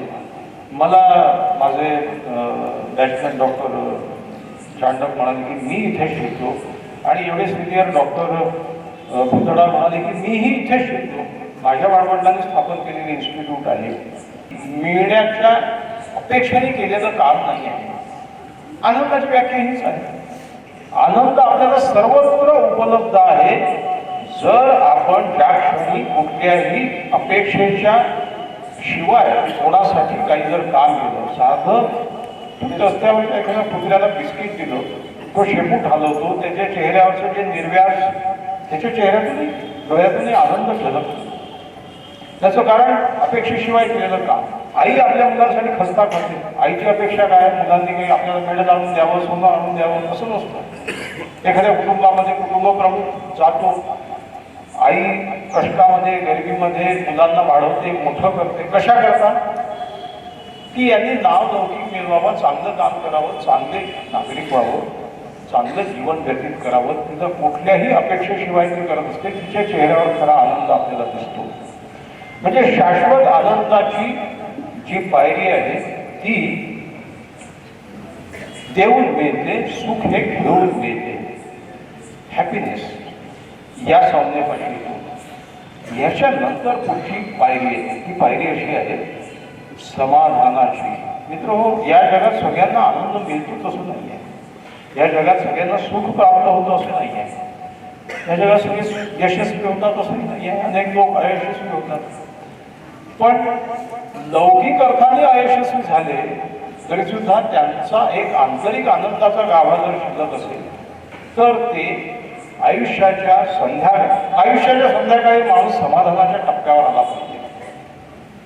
देखो भाई, गुजरी हुई बहार का तफसेर आहे क्या जैसे गुजर गई अच्छी गुजर गई. 60 नंतरच्या माणसं जेव्हा मला असे असमाधानी दिसतात फार वाईट वाटतं. अनेक लोक असतात, सगळं काही मिळालेलं असतं आयुष्यात बऱ्यापैकी. I was work more than that, I did not get it, I deserved more म्हणून उसासे टाकत असतात उगाचच. आयुष्य हे पॅकेज आहे. Life is a package. तुम्हाला 4 आवडीच्या गोष्टी मिळतील, त्याच्याबरोबर एक कमी आवडती गोष्ट घ्यावी लागेल, स्वीकारावी लागेल, आवडवून घ्यावं लागेल. जर ते नाही केलं तर या 4 गोष्टीचा तुम्हाला आनंद उपभोगता येणार नाही. तेव्हा समाधान कशात आहे? समाधान याच्यात आहे की तुम्हाला मिळालेलं यश, तुम्हाला मिळालेलं सुख, तुम्हाला मिळालेलं पैसा या सगळ्यांच्या बेरीज वजाबाकीमध्ये हातचा उरला एक असतो, तो समाधानाचा. तो जर नसेल तर यशालाही अर्थ नाही, सुखालाही अर्थ नाही, प्रॉपर्टीला अर्थ नाही, पैशाला अर्थ नाही. पैसा कमावणं वाईट आहे का? लोक मला विचारतात की तुम्ही असं काही फिलॉसॉफिकल व्याख्यान झालं की पैसा मिळवणं वाईट नाही. अजिबात वाईट नाही, पैसा मिळवलाच पाहिजे. का बरं? त्याचं कारण असं आहे की पैसा असे उद्योगधंदे निर्माण करतो जो 4 लोकांना रोजगार देऊ शकतो. शेवटी पैशात नाही आनंद मिळतो तो दुसऱ्यांसाठी खर्च केला तर. The money which lies in the bank is not yours. तो बँक कमावते आणि व्याज त्याच्यावर. तो तुमचा पैसा तुम्ही स्वतः. अनेक लोक मला असं पैसा कमावतात तो स्वतःवर खर्च करत नाही, कृपण पद्धतीने राहतात. माझा एक मित्र आहे, मोटार घेतली नवीन, तर पोराला आधी पाठवतो हॉस्पिटलकडे जा. घरापासून हॉस्पिटलकडे जा, रस्त्यावरती चिखल आहे का? चिखल नसला तर मग मोटार बाहेर काढतो. ते चिखलामध्ये मळण्यासाठी तर ते टायर. असं जर तुम्ही राहत असाल, त्याच्या पेट्रोलच्या टाकीला जाळे लागलेले असतात, महिने काढतच नाही गाडी. वर्षाला 2000 किलोमीटर चालवलं, घेता कशाला मग 25 लाखाची गाडी. Money which you spend for others gives you happiness. पैसा कमावलाच पाहिजे, कारण पैसा असे काही उद्योगधंदे रोजगार निर्माण करू शकतो जो इतरांच्या मनात आनंद देतो. टाटा बिर्ला या लोकांनी इन्स्टिट्यूट स्थापन केल्या, रिसर्च इन्स्टिट्यूट्स केल्या, कॅन्सर इन्स्टिट्यूट्स केल्या तयार. आता टाटाला अजून पैसा मिळाला तर तो त्याला नाही. लक्ष्मी मित्तल स्किल जायंट आहे मोठा, तो असं सांगतो की after certain limit money does not give you happiness. Warren Buffett याचं नाव तुम्ही ऐकलं असेल, शेअर मार्केटमध्ये प्रचंड पैसा कमावला. या वॉरन बफेची संपत्ती म्हणजे आपल्याला $600 बिलियन वगैरे वगैरे काय आहे. 600 मध्ये $300 बिलियन देऊन टाकले, दान करून टाकले. वॉरन बफे असं म्हणतो की याचा अर्थ असा नाही आहे की मी आज कमावणं बंद केलेलं आहे. मी कमावेलच, मी काम करेलच, पण मिळणाऱ्या संपत्तीचा अर्थ पुन्हा दान देऊन टाकतो. I will continue to earn money, but I will spend it for somebody else. हेच महत्वाचं आहे. पैसा तुलना जन्माला घालतो म्हणून तो वाईट आहे. तुलना करू नका. तुलना तर यशातही करू नका, सुखात तर अजिबात करू नका. आनंदाला तुलना नाही. बघा, यशाला अपयशाची विरुद्ध आहे, सुखाच्या विरुद्ध दुःख आहे, आनंदाला प्रतिस्पर्धी नाही आहे. आनंद निखळ असतो. मग त्या आनंदाची परिणती समाधानात झाली पाहिजे. हे समाधान आयुष्यात कसं मिळवायचं? कार्यक्रमाच्या शेवटच्या टप्प्यावरती येतो. समाधानाच्या या स्थितीला सगळ्यात पहिली गोष्ट, एक 4 टप्पे, 4 डिफेन्सेस जरुरी आहेत. मित्रो, आत्तापर्यंत जे काही व्याख्यान जे काही दिलं असेल बोलणं, या सगळ्याचं सार जर काही असेल तर या समाधानाच्या 4 मॅच्युअर डिफेन्सेसमध्ये आहे. डिफेन्सेस काय आहे? संरक्षक व्यवस्था जी तुम्हाला तुमचं स्वत्व टिकवून ठेवते, तुमचं आयुष्य, तुमचं ॲटिट्यूड, तुमचं पर्सनॅलिटी. माणूस सतत संरक्षक व्यवस्था उभारत असतो आपल्या मनाची अँझायटीपासून. अँझायटी कमी करण्यासाठी. अँझायटी काय आहे? अँझायटी ही चिंता आहे एक प्रकारची. डिप्रेशन, मी कमावलाय का? मी आयुष्यात घालवलाय का? माझ्या आयुष्याला काही अर्थ आहे का? मला पुरेसं करता आलं का? या सगळ्या गोष्टीच्या विरुद्ध डिफेन्सेस महत्वाचे मॅच्युअर 4 जे तुम्हाला समाधान देतील. सगळ्यात पहिली गोष्ट ॲक्सेप्टन्स. ॲक्सेप्टन्स म्हणजे आत्मस्वीकार. बरं, हे 60च्या नंतरच त्याला पाहिजे असं नाही आहे. तरुण वयात सुद्धा माणसं, मुलं, तरुण समाधानी असू शकतात, होऊ शकतात. आणि मला त्याचे उदाहरणं दिसतात. मला नव्या पिढीचंही खूप कौतुक वाटतं की मोठ्या पॅकेजची नोकरी सोडून देतात, NGO म्हणून काम करतात आणि सगळं आयुष्य आपलं वंचित लोकांच्या सेवेसाठी घालवून टाकतात. केवढी श्रीमंती आहे एक प्रकारची, विचारांची आहे, मनाची आहे, कृतीची आहे. समाधानासाठी दे आर कंटेंटेड. समाधान म्हणजे कंटेंट. समाधान ही स्थिती कशी आहे मनाची?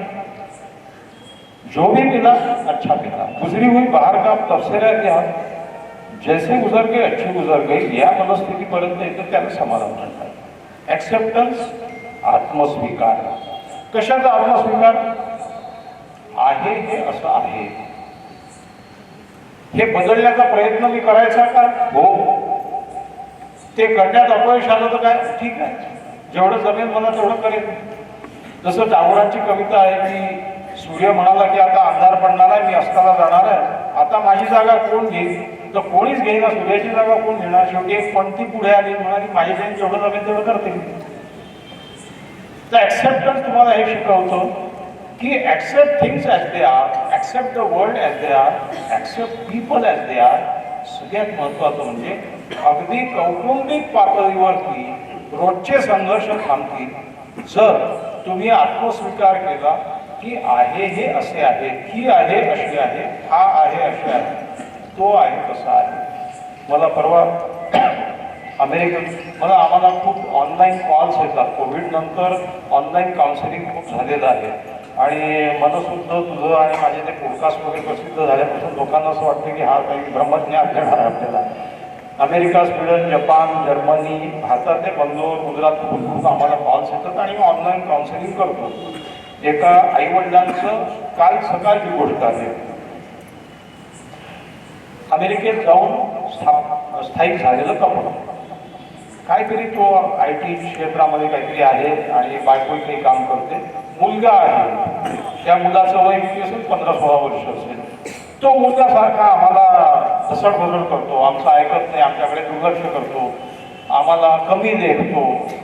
मी जाऊन त्यांच्याशी बोलायला लागलो तर त्याच्या शाळेमधल्या मित्रांसमोर माझ्याकडे दुर्लक्ष करतो, जसं की हा आपला बापच नाही, माझा काही संबंधच नाही. तो रनिंग रेसमध्ये धावत होता, मी चेअर अप करायला त्याला हे करतो, त्याने माझ्याकडे अजिबात लक्ष दिलं नाही. घरामध्ये बसलेला असतो, त्याच्या मागे 4-4 वेळा ओरडावं लागतं की तुझ्यासाठी फळं कापून ठेवले आहे, खा खा, लक्ष देत नाही. आणि तो आम्हाला म्हणतो की तुमचं इंग्लिश किती वाईट आहे, तुमचा ॲक्सेंट कसा आहे, तुम्ही 15 वर्ष झाली अमेरिकेत राहता, अमेरिकन माणसाला का नाही बोलत? मला माझ्या मित्रांसमोर, त्याला त्या मित्रांसमोर लाग वाटत असेल, काय जे असेल ते. आता तुम्ही बघा, 45-50 वर्षाचा बाप आणि 45 वर्षाची आई 15-16 वर्षाच्या मुलाबद्दल तक्रार करते. मी म्हटलं हो, तुमचा मुलगा पौगंडावस्थेत आहे, तो त्या स्थित्यंतराच्या मनस्थितीतून जातो आहे, त्याला आपल्या इतर मित्रांसारखं दिसायला हवं आहे. लक्षात घ्या, मुलं तुमचं नाही ऐकणार, त्यांच्या मित्रांचं ऐकतील, त्यांच्या समवयस्कांचं ऐकतील. Peer pressure. मुलगी असे कपडे घालत कारण तिच्या मैत्रिणी घालतात, तिच्या भोवतालचं वातावरण कसं आहे. तुम्ही म्हणाले हे असे घाल, ती ऐकणार नाही. मुलं आई वडिलांचं तेवढं नाही ऐकत जेवढं मित्रांचं ऐकतात, मैत्रिणींचं ऐकतात, त्यांच्या समवयस्कांचं. कारण त्यांना त्यांच्यात मिसळायचं असतं, त्यांना त्यांचा भाग व्हायचं असतं. तुम्ही नाही आपल्या घरची परंपरा ऐकली आहे, तो त्याचं हसू होईल ना तिथे. मी त्या आई वडिलांना सांगितलं की तुमचा मुलगा नॉर्मल आहे, तुम्ही नाही आहे. काउन्सिलिंग तुम्हाला केलं पाहिजे. लहान लहान गोष्टीवर का मुलांकडनं की यांनी आमचा रिस्पेक्टच केला पाहिजे, त्याच्यात डिसरिस्पेक्ट असं का बरं वाटून घेतात. तो त्या मनस्थितीत आहे ज्या मनस्थितीमध्ये त्याला भूताच्या वातावरणाशी समरस व्हायचं आहे. त्याच्यावर जबरदस्ती करू नका. आणि एक गोष्ट, आता इथे मुलं नाही आहेत त्या वयोगटातले, पण जे लोक ज्यांच्या घरी असे मुलं आहेत,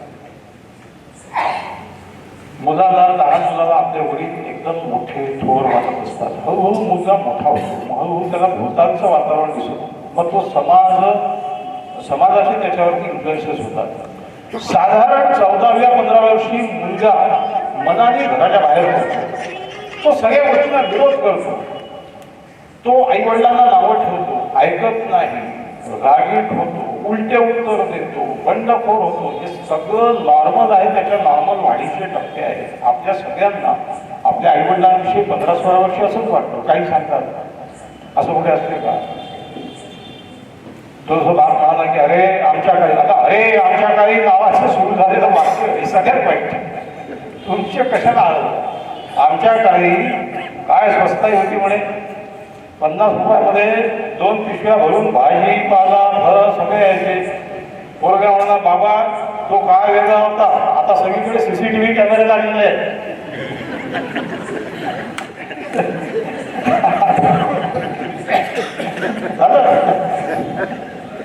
सांगायची गोष्ट अशी की त्यांना सांगावं लागलं की मुलगा नॉर्मल नॉर्मल आहे, प्रत्येक गोष्टीत त्याच्या नाक घालू नका.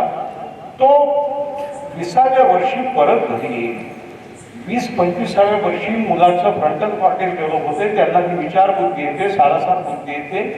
मला 40व्या वर्षी मला मुलगा झाला, मला मुलगी झाली, तेव्हा मला कळायला लागतं अरे माझा बाप सांगतो ते खरं आहे.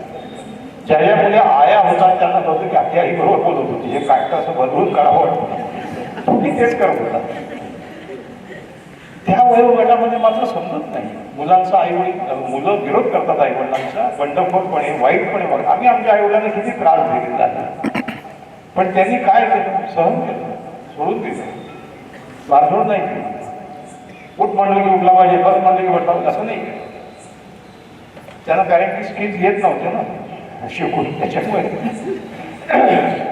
तेव्हा समाधान या पायरीपाशी आत्मस्वीकार, ऍक्सेप्टन्स ही पहिली गोष्ट. Accept that people as they are, accept that she is as she is, accept that he is as he is. नवरा बायकोचे अर्धे संघर्ष, नातेसंबंधाचे अर्धे संघर्ष संपतील जर तुम्ही म्हणाल की ही असं बोलते आहे का, हा ठीक आहे, शक्य आहे, हिचा स्वभाव असेल तसा, किंवा हिला आता तर फोनची घंटी वाजवली आणि उचलला नाही की लोकांना राग येतो, माझा फोन उचलत नाही. अरे ते फोन करायला त्याचं कुठेतरी तो जायला एकच गाठ पडली असेल, तो बाथरूममध्ये गेला असेल. आता फोनची घंटी 1 मिनिट वाजणार आणि त्याला विचारलं तिकडे एकच मिनिट चालणार, मग तो काय धावत येऊन मारणार. मला तर याचा विरोध आहे, धावत जाऊन फोन उचलायचा, कशाला धावता, मारणार आहे का कोणी. 15-20 वर्षापूर्वी आपल्याजवळ लँडलाईन होती. टेलिफोन म्हणजे काय, कुठे चाललं होतं जग, काही थांबलं होतं का, बंद पडलं होतं, उलट निवांत पडलं.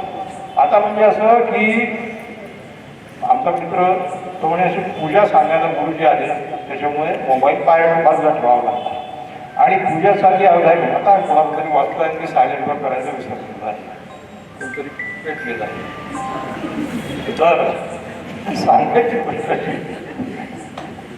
पूजा आपली 1 तासभर पूजा चालली, तर पूजा संपल्याबरोबर आई जसं ते पाळण्यामध्ये मूल ठेवलेलं असतं, खूप वेळ पाहिलं असतं, तर लगबगीने गेलो आणि मोबाईल उचलला. जसं काही पाजायचं नको मोबाईलला.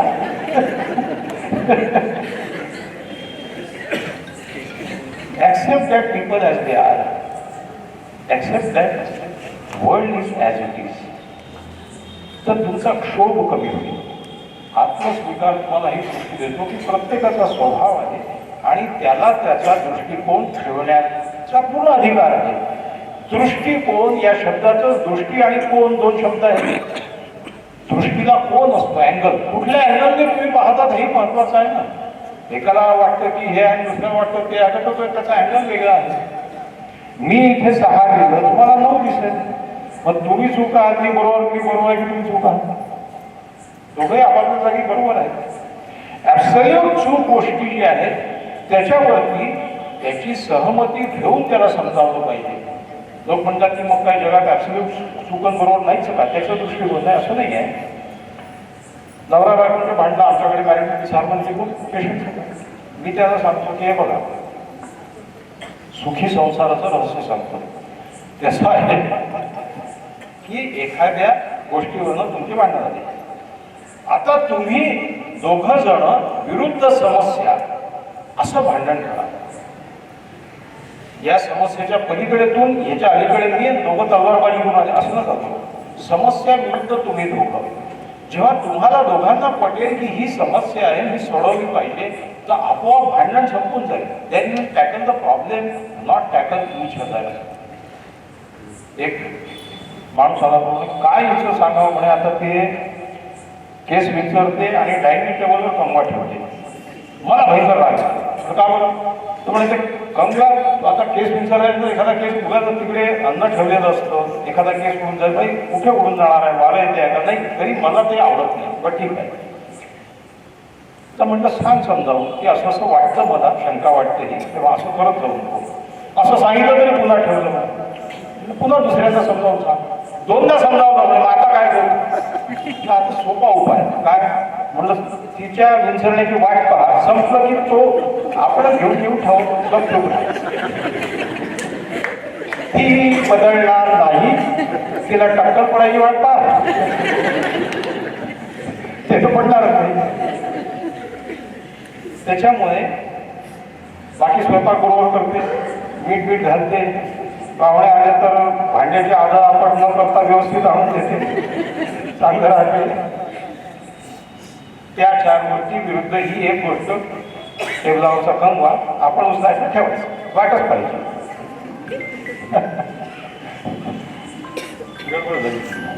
तर सांगायची गोष्ट अशी की ऍक्सेप्टन्सवर आलो. आता मी हे ऍक्सेप्ट केलं की हा वाचणार आहे.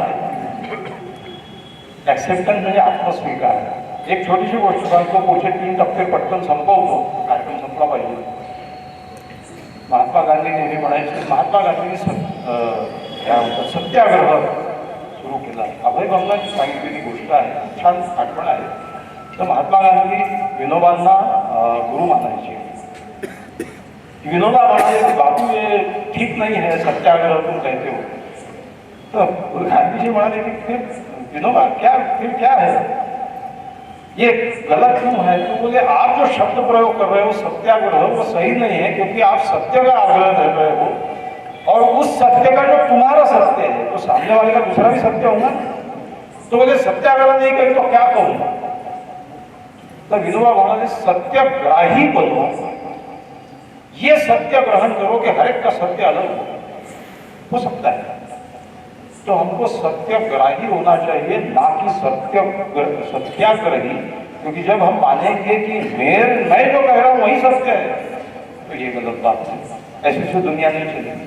आत्मस्वीकार. नंबर 2 क्षमाशीलता. क्षमा करणं आणि क्षमा मागणं या दोन्ही गोष्टी अत्यंत महत्वाच्या आहेत. कारण मला लोक म्हणतात क्षमा करायची, त्यांनी एवढं वाईट केलं, आम्ही काय क्षमा करायची का त्याला.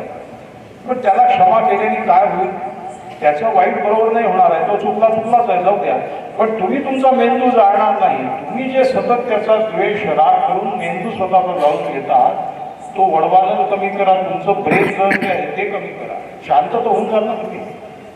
क्षमा मागणं, क्षमा करणं सोडतो, तुम्ही बाकी सोडतो. सगळ्यांनाही फार वाईट गोष्टींना क्षमा नसते.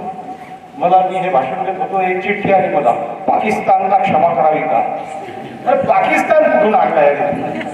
आपण काटोलच्या लोकांशी बोलतो आहोत, इथे पाकिस्तान हे राजकीय भाषा करत नाहीये. एखादी चूक झाली आहे तुमच्या हातून, कोणी नाराज झालाय, तुम्ही जाऊन त्याच्याजवळ म्हणा की त्या दिवशी माझ्या तोंडून बाहेर पडलं, सॉरी, मला चांगलं नाही वाटलं, नंतर आय एम रिअली सॉरी. मराठीत क्षमा करा म्हणणं वाईट दिसत असतं, इंग्रजीचा आधार द्या. तर तो म्हणाला की तर तो माणूस इतका सद्गतीत होईल. आणि मी अनुभव देत आहे. सॉरी यार दीपक, त्या दिवशी मी अचानक बोललो, तुला असं बोलायला नको होतं. तर तो इतका गहिरीवरून गेला. तो म्हणाला नव्हतो तू काय तुझ्या मनात ठेवलेलं आहे, माझ्या मनातही काही नव्हतं. He will be happy, you will make his 1 day happy, 1 month happy.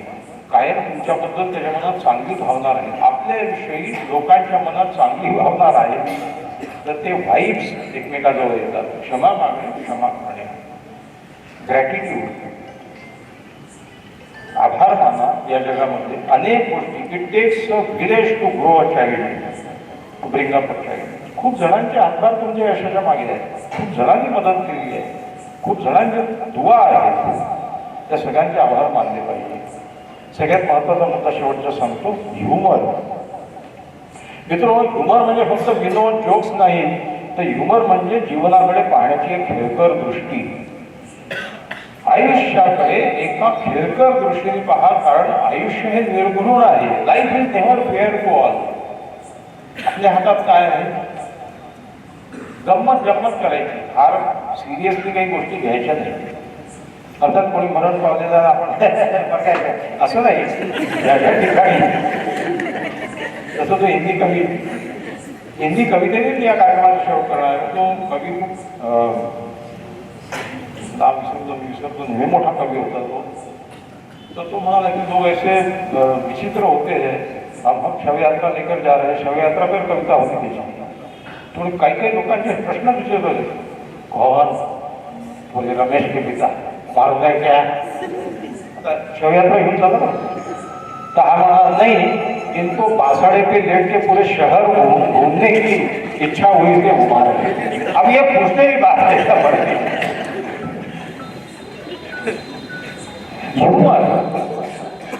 आयुष्याकडे एक खेळकर दृष्टीने पाहण्याची वृत्ती, विनोद जीवनातली विसंगती सुसंगत नाही करत, सुसह्य करतो.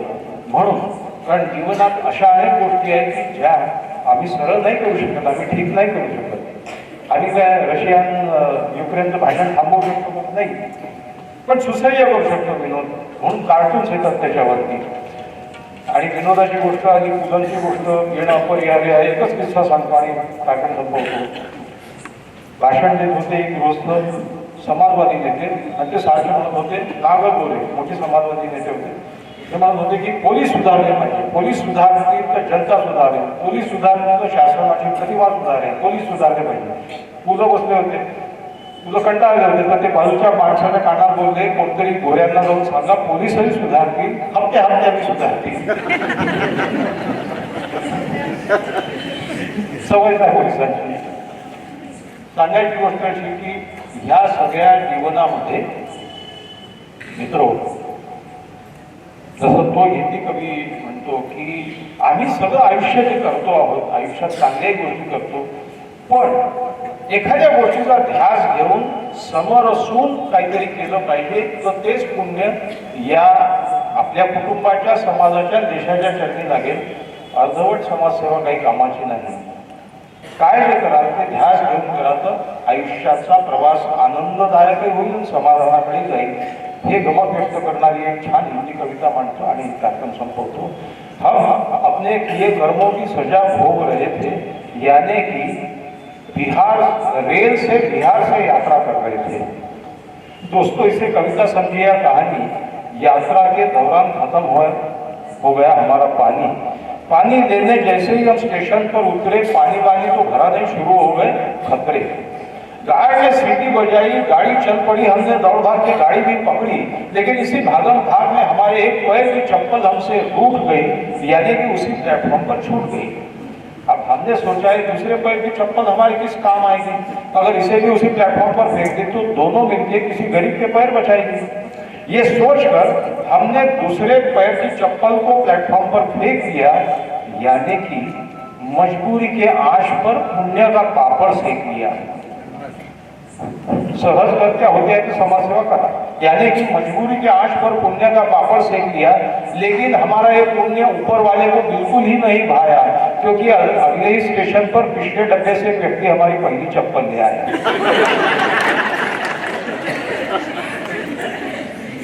असं पुण्य देशाच्या चरणी, समाजाच्या, कुटुंबाच्या घडत नसते. जे काही करायचं ते ध्यास घेऊन करा.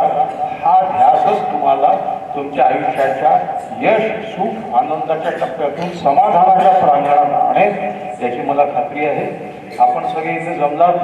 ज्या ज्या विषयाचा उल्लेख झाला पुस्तकांचा, ती पुस्तकं इथे ठेवलेली आहेत. ती पुस्तकं तुम्ही जरूर घेऊ शकता.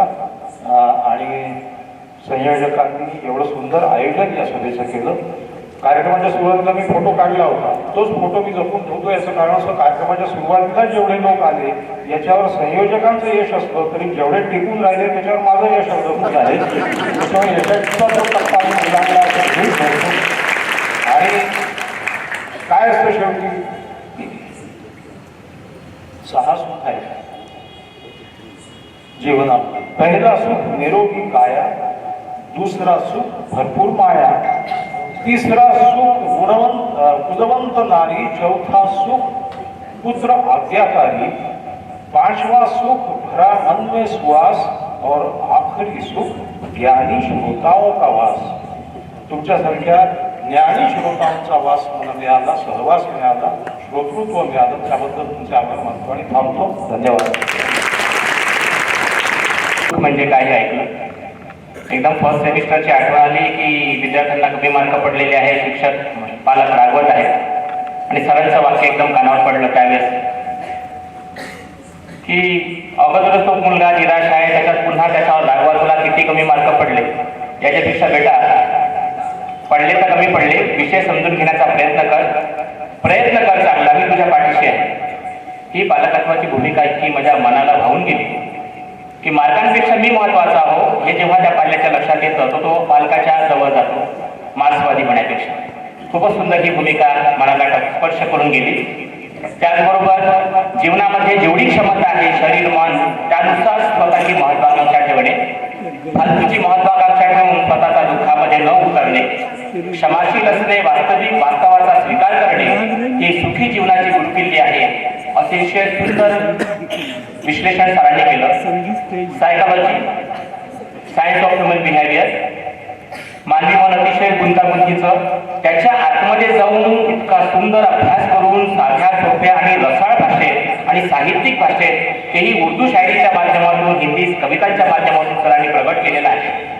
आणि हे त्यांचं जे उत्तुंग कार्य आहे की या वयात सुद्धा ते आपल्यापर्यंत पोहोचून, पूर्ण भारतात पोहोचून, इव्हन इंटरनॅशनल लेवलवर पोहोचून लोकांना जागृत करत आहे आणि सुखाचा किरण दाखवत आहे की दुःखाच्या वाटेशिवाय सुख मिळणं शक्य नाही. आपल्या या संस्थेतर्फे, बनारसीदास सूर्या कमिटीतर्फे त्यांना सन्मान पत्र देऊन त्यांना सन्मानित करावं. धन्यवाद देऊया की त्यांनी आम्हाला इतकं सुंदर मार्गदर्शन केलं, सुंदर विवेचन केलं आणि आमच्या जीवनामध्ये एक सुंदर प्रकाश टाकला. आणि त्या नव्या प्रकाशाच्या दिशेने मी माननीय तुमकोर सरांना विनंती करतो की त्यांनी शेवटचं पुष्प, भावपुष्प आपलं आभार प्रदर्शनाचं विणावं. धन्यवाद. आपण आज एक वाक्य ऐकत असतो की आधीच्या काळात पैसा कमी होता आणि आनंद अमाप होता.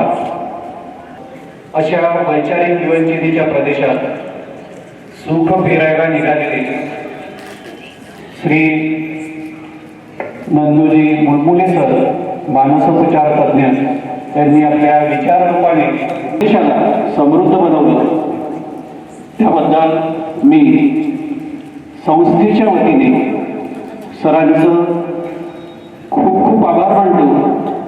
त्यांच्यासोबतच त्यांच्या सहचारीही आहे, त्यांचं सुद्धा संस्थेच्या वतीने आभार मानतो. ही संस्था या पंचक्रोशीतील प्रत्येक घटकाला आनंद मिळवण्यासाठी, समाजाच्या सुखासाठीच झाल्याचा आपण अनुभवतो आहे. या पालकांनी सुद्धा या जीव घेणे स्पर्धेमध्ये आपल्या पाल्यांवर आवाजवी कुठलेही बंधनं लादू नये या विचाराच्या अनुषंगाने आमच्या व्यवस्थापक मंडळाने हा सुंदर योग आपल्या काटोलकर वासियांसाठी उपलब्ध करून दिला. त्याबद्दल मी संस्थेचे अध्यक्ष श्री डॉक्टर दिलीपजी चांडक सर, उपाध्यक्ष सन्माननीय अशोकजी बुत्रा सर, सचिव श्री नबीरा सर, सहसचिव संकेतजी चांडक सर, कोषाध्यक्ष अग्रवाल सर, संचालक मंडळ गिरीशजी लड्डा, चेतनजी कडून आणि इतर मान्यवर यांचं सुद्धा आमच्या वतीने आणि आपल्या सर्वांच्या वतीने आभार मानतो. ज्यांनी या संस्थेला भक्कमपणे उभी केली असे माजी व्यवस्थापक मंडळाचे माजी अध्यक्ष डॉक्टर भुतडा सर, सचिव माननीय जवाहरलालजी चांडक सर यांचंही या प्रसंगी मनोमन आभार व्यक्त करतो. आणि आपण सर्व या प्रसंगी उपस्थित राहिलात आणि सरांचे विचार ऐकले त्याबद्दल आपणा सर्वांचं मनापासून शाळेच्या वतीने, संस्थेच्या वतीने आभार मानतो. आणि अध्यक्षांच्या परवानगीने आजचा हा जो उद्बोधनाचा कार्यक्रम आहे, हा कार्यक्रम संपला असं जाहीर करतो.